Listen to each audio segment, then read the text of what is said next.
searching for unique name ideas for your brand new YouTube channel through ChatGPT, you've probably noticed that most of the names it suggests are already taken.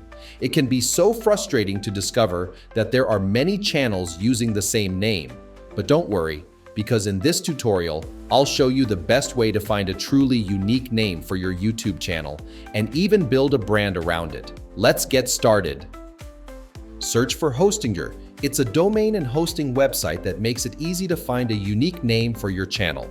Once you're on the Hostinger website, look for the domain section and click on it. On this page, you'll see a search field where you can directly look up your own domain name. But today we're here to find unique ideas, so let's use their AI-powered tool. Click on Generate Domain using AI. Now you need to input a small description of your channel or brand. Let's say I want to create a channel for motivational videos. I'll type a brief description like this. To refine the suggestions further, I'll add instructions like only.com so the AI focuses on the most popular and widely recognized domain type.